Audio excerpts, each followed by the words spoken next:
Good morning, good afternoon, good evening, and good night, whenever you watch this video.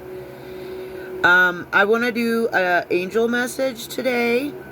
I felt led to do that, and I want to call out the deck for the creator and for you guys if you're interested. It's the Angel Magic Oracle deck by Tess Whitehurst. And we have number 35, Miniel. I'm assuming that's how you would pronounce that. And it is open to romance. I'm going to read from the book. Once again, this is a message for me and then also a group of people in the collective. I hope it reaches you. My intention is that it does find you. And I just want to throw this in there for synchronicity. I've been seeing 222 a lot. So that's going to be the angel number for me that goes with this message. 222, you may have to make a choice between two ideas, places, or people that you love intensely. Many choices are not obvious or easy, but they are what help you grow spiritually as a person. 222, I always see that also as alignment. All right, I'm going to read from the Angel Oracle deck now. Book, excuse me. Open to romance. Miniel says, romance has been gifted to humans as a channel to divinity.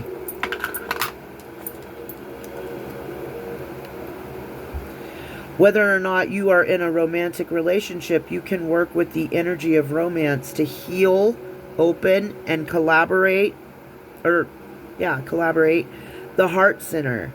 This will invite in sweetness and joy, heal your relationship with your physical body, and sensitize you to the exquisite taste and texture of the present moment. So this is also about being in the present moment. I never fully understood that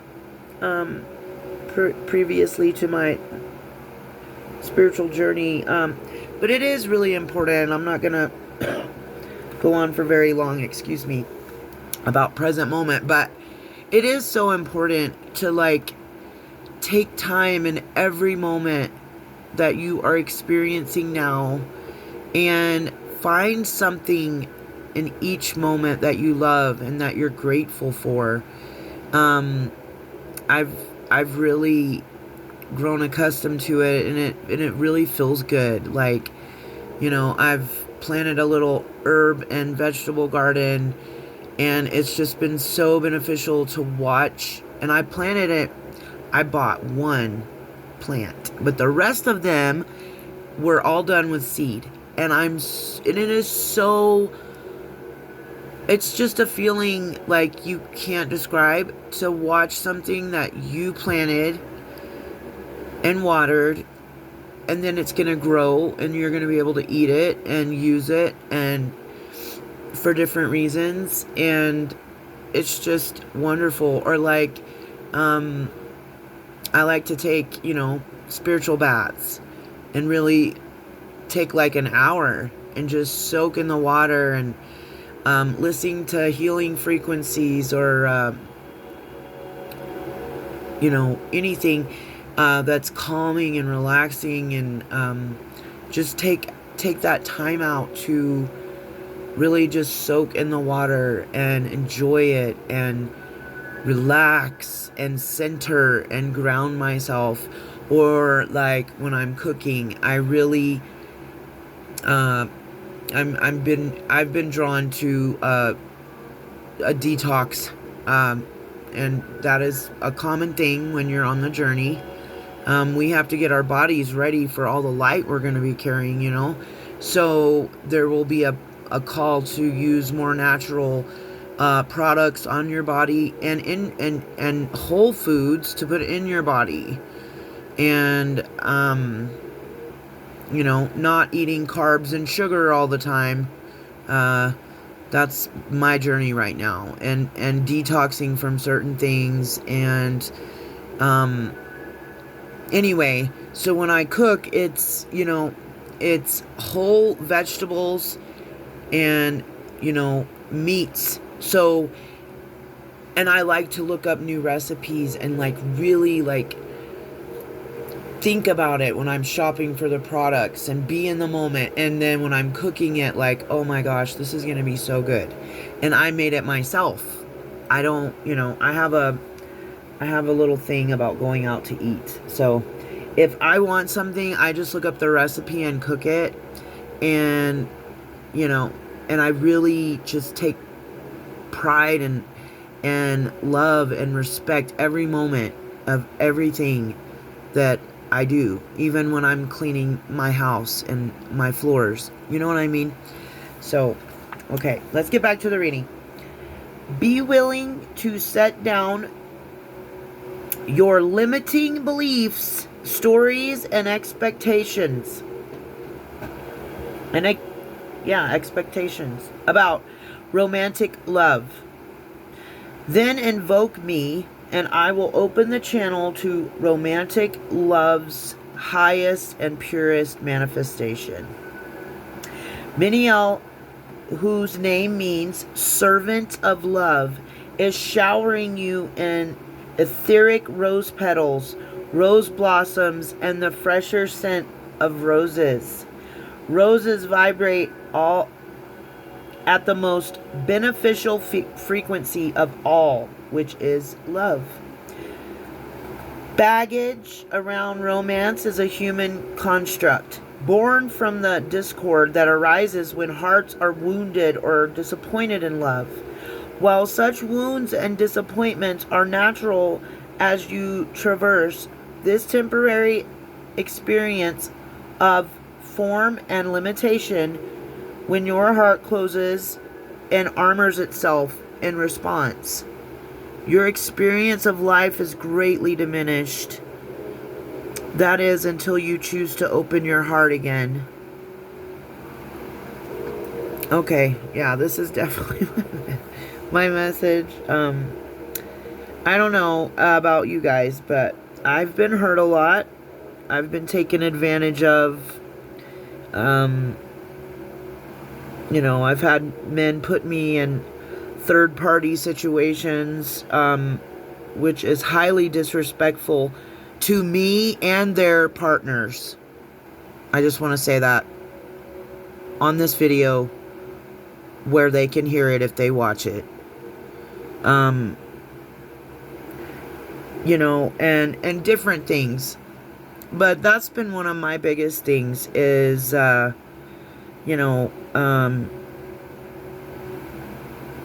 just being hurt so much. And then we put up a wall. We really do. And maybe sometimes we don't even realize when we're doing it. But I know I'm being called out right now. So maybe this is going to call you out too. I don't know. I do just want to say for this message, there's lots of heart chakra frequencies on YouTube, and I've got lots of playlists on my channel that I've made for myself that I've made public so that other people can go and view them if you are interested. But you could work with the color green. Green is the color of the heart chakra. You could also work with rose quartz for this. And it's very appropriate because she's got a lot of pink. Okay. We're being called to open our heart chakras, people. If you are in a relationship, open your heart back up. See the other not through the eyes of familiarity. Gosh dang it. Of familiarity or habit, but as you saw them when you first met. See their true divinity, their uniquely miraculous essence. Work your way back to their authentically precious identity. This is going to be a challenge. This is the challenge. Okay, relate to them from this place of vulnerable appreciation, and you will help them open their heart back up to you again too. A call for authenticity and vulnerability. And if you're currently in a relationship, this is calling you to go back to the first time you met somebody. So this is going to be probably I would say in relation to a past person. Could be.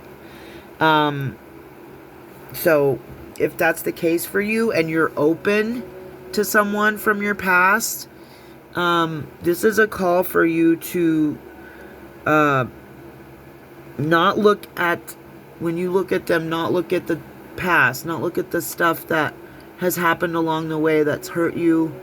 I mean, unless it's like any kind of abuse, I don't encourage anyone to return to any kind of situation like that, whether it be mental, physical, SEXUAL,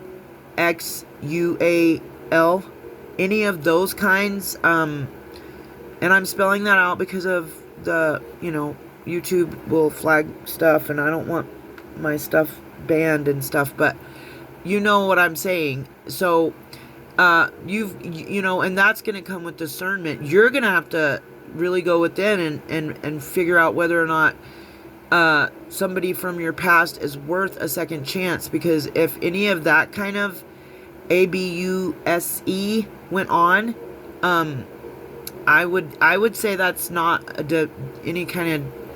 anything close to divinity. That is something that you need to get away from. But if you've got somebody from your past, or it looks like it could be several people from your past, the challenge is to and if it's someone from your past and there's not a lot of bad, like really bad stuff there, and it's just misunderstandings or just not the right timing. Like, we meet all kind of people on our journey, people, and you meet somebody and they like you, but that doesn't mean that they are ready when they meet you and see you. And that's been another challenging thing for me too, is I see people's higher selves, and I can see I don't know, I can see things that other people don't. So I can see into people's souls, and I can see into timelines that are a possibility with that person. And then it makes me believe, oh, well, this is going to happen, and this, they want it to, and that's not always true. But anyway, if there's someone from your past that it's not a lot of bad blood there, you're being challenged. If it's a required, if you both want to work on it. I'm not saying go after somebody from your past and stalk them and stuff. I'm saying if someone's interested in you and you are interested in them and you guys want to work things out, this is the challenge. This is what it's calling for, to go back to the first time you met that person and remember the impression they made on you. Remember the feelings, the passion, the intensity of the connection that you felt the first day you saw them or met them or talked to them, and revisit that instead of revisiting the bad memories or the bad blood there. Once again, do not go back to ABUSER, okay? That is not what I'm saying. And I'm not saying to go back to anything that made you feel not good. Like, that's another thing. These men in relationships that want you to be third parties to their relationship and be a side chick, they don't realize how much that hurts someone. So, that's another challenge. Maybe I want to challenge toxic masculine energies to stop doing that to women. because you don't know how that makes them feel. We deserve love and commitment just like any other woman, like the ones you have at your house with ya. So just remember that. We're queens. You don't treat a queen like that. That's peasant shit. Okay, I'm getting back to the reading.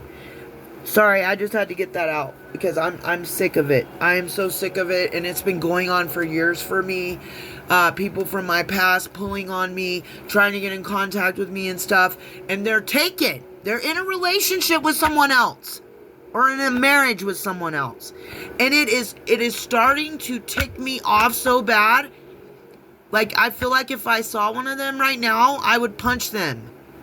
You know, leave me alone. I've made it perfectly clear that I want a two-way relationship, not something that's nasty, not something that's on the side, not something that has to be hidden. Stop coming towards me with that stuff. I'm warning all of you right now, and anybody in the future. No, I am so sick of it. I am so sick of it. I am a queen and a goddess just like every other healed woman is, a divine feminine woman. And we deserve to be respected and treated that way. How would you treat a goddess or a queen? You wouldn't come around expecting her to accept crumbs. Not even crumbs.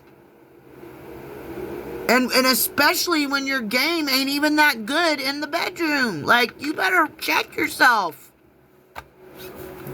Okay, I'm done with that rant. I'm so sorry. If you are not in a relationship, open your heart back up to life.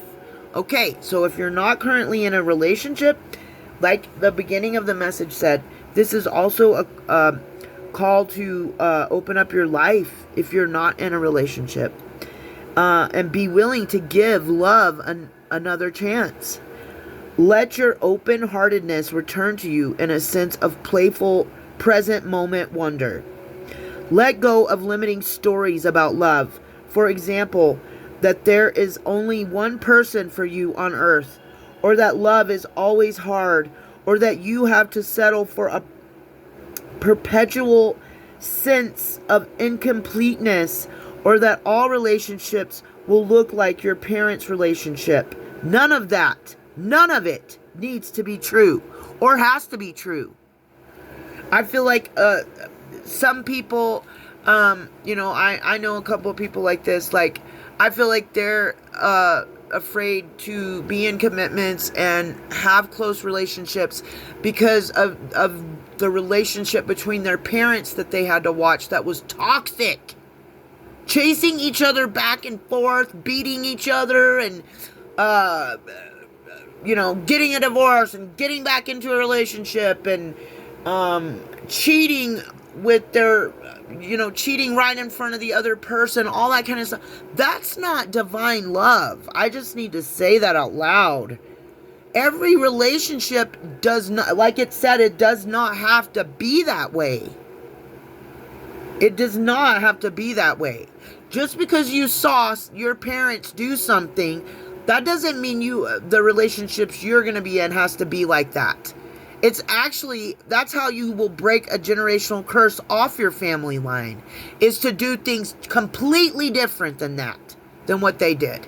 Because I'm going to tell you right now, if you're having to chase somebody down to keep them from cheating on you, or,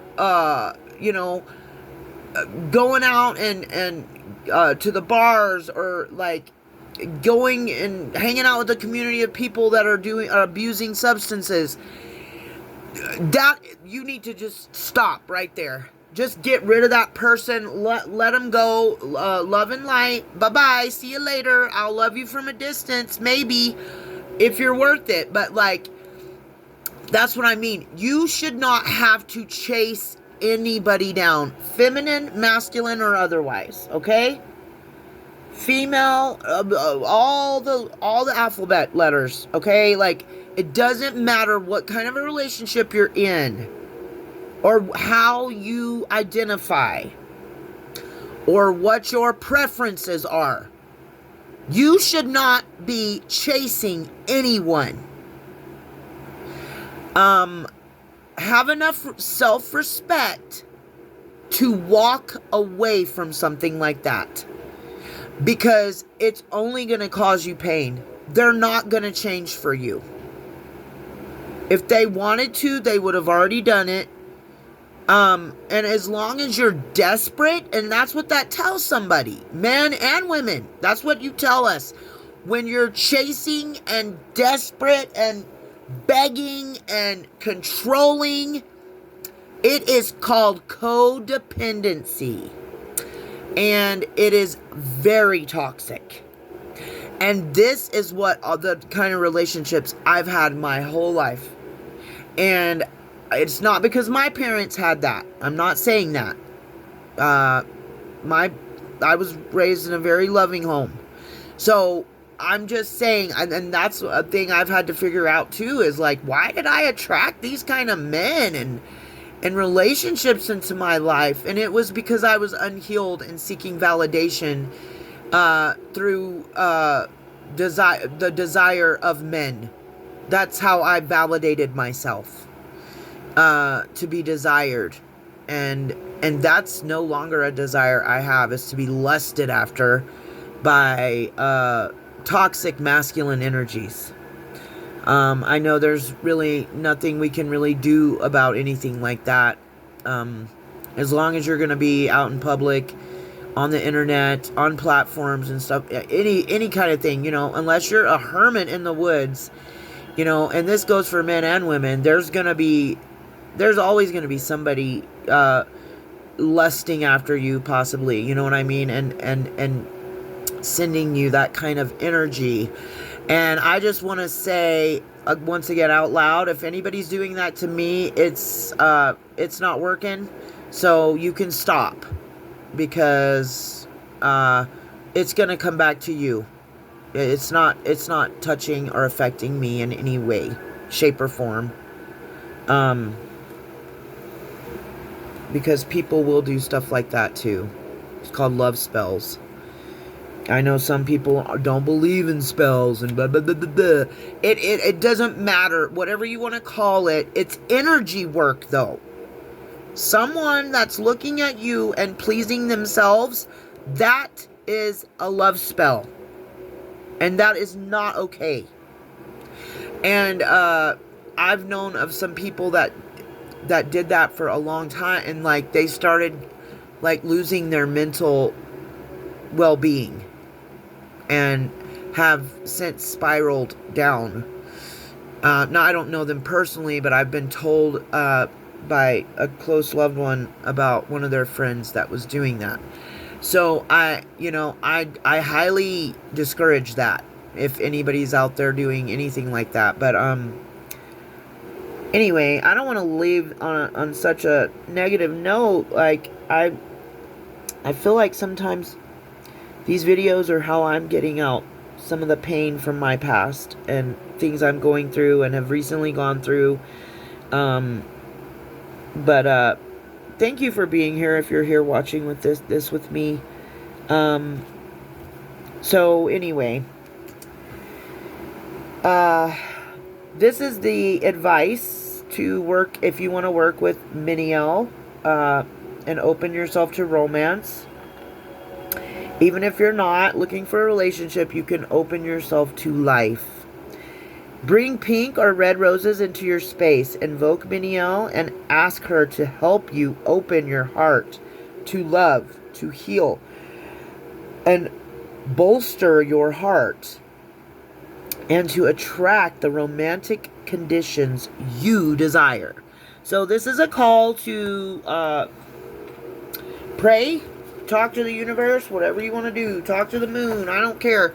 Put it out there though. What are the desires of your heart? You have to make it known clearly to God, to the divine, to to the universe, what exactly you're wanting, and make it real clear, because that's what I mean. I've I've realized the fault in my past and the desires that made me feel good in my past no longer make me feel good. And so I've tried to be very, very clear with the universe and God and the divine. I don't want lust. I want love. And there is a difference. Pure, innocent love. There can still be passion and intensity in that. I do, so if you're desiring like pure and innocent, like requited true love, I would work with the color pink. For sure. If you're wanting a more passionate, lustful kind of love, you can work with the color red. But yeah. Another reason I'm saying some of this stuff too is just in case some of these people are watching me, they know I no longer desire or align with that kind of energy. So if you're not coming towards me in the right kind of energy, I know I've really worked on my discernment now. And don't try it, please. Stay away from me if you're in a relationship already. If your intentions are not pure, this goes out to, anyone in the collective, anyone cross-watching this message. Please stop. Just please stop. We want something pure and divine and romantic. Okay? Thank you. Thank you for being here if you were here with me. And please like the video, subscribe if you enjoy. Please do not leave negative or dirty comments on my videos. I ask that respectfully because no one is making you watch it. So if you don't agree with it or don't like it, just click off. Don't leave nasty comments for me though. Let's manifest love into our lives, people. Yeah, I'm gonna be working with the color pink. I always work with the color pink, and it's for that very reason. And I've been doing it for several years now. So that's the kind of intentions I'm setting out for the universe. I know not everybody is on the same timeline as me, and everybody doesn't want what I want. But that's, just in case these guys are watching. I don't want someone that's married or taken already. Thank you. But anyway, I love you guys. 222 is the angel number. Rose quartz, pink. Pink for pure love, red for passionate love. Okay, I love you guys. See you later.